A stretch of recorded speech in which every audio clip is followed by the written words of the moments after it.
Oh yeah, beware the bruised and battered box. The Wallabies certainly preparing for a bocklash. There you go, I said it. And Rassie Erasmus has reacted to that loss. He's made 10 changes to his starting 15. We've referenced some of them some of them earlier. But his comments immediately after that game, labelled that performance as dog excrement. He said the more explicit word, but very scathing, but also taking responsibility as a coach. So all the signs point to this Springboks side, back-to-back world champions, coming out firing on the weekend. Yeah, taking all the responsibility as a coach, then dropping 10 players. Yeah. No, he wasn't happy. And listening to Sia after the game as well, his post-match, that was pretty scathing as well. So, he's definitely rung in the changes.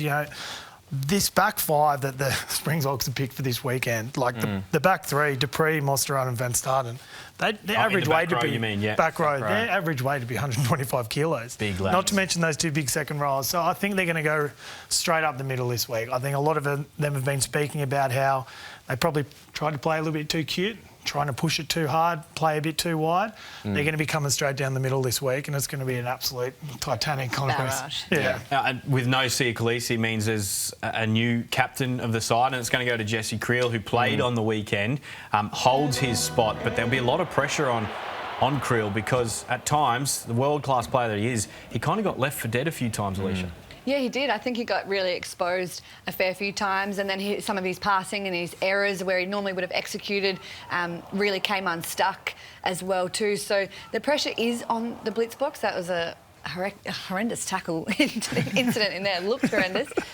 But the pressure is all on them. The Wallabies, like James O'Connor said earlier, that they're up against the world champs again. And they've wounded them, they've poked a bear, and they've got to see how they can respond. And so they know that the physicality is coming. It's how well they can prepare for that and how well they can face up to that barrage that's going to be coming their way. Line-out was also a major issue, as we know, so swept there. Snyman comes in, Nortke comes in. That'll be interesting. Personally, I think, Erasmus, it's too much. To make 10 changes, I would have probably stuck with something more similar, to the Ellis Park game. I think big 10 changes, you've only got 6 days to turn around and then influence that.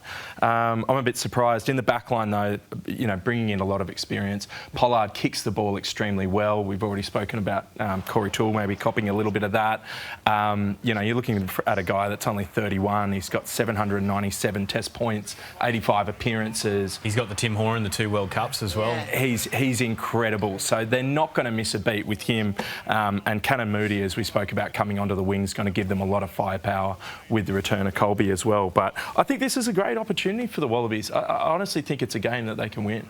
And adding additional experience and guys who've played in big matches at 15, they bring back in Willie LaRue, who's an absolute veteran of international rugby. And a lot of people over in South Africa in particular thinking his time in the Springbok jersey is done. But they need something. They need a lift this week, and you can bring in a guy of this quality. I don't think if you've ever played against him, you'd think he's ever done. I never have. His IQ, his rugby IQ, his skill set, his ability to control that backfield and his communication. I know Kurtley Beale played with him over at Wasps and said his communication was second to none, and he just learnt so much off him there. He's a huge in. Imagine being able to bring in Willie LaRue in your back line after dropping some of the backs there. It's going to be really interesting. They're probably not going to play as expansive this week. They're going to play very direct, but the Wallabies got all their games on the weekend because they played all of that run it deep option and then kicks.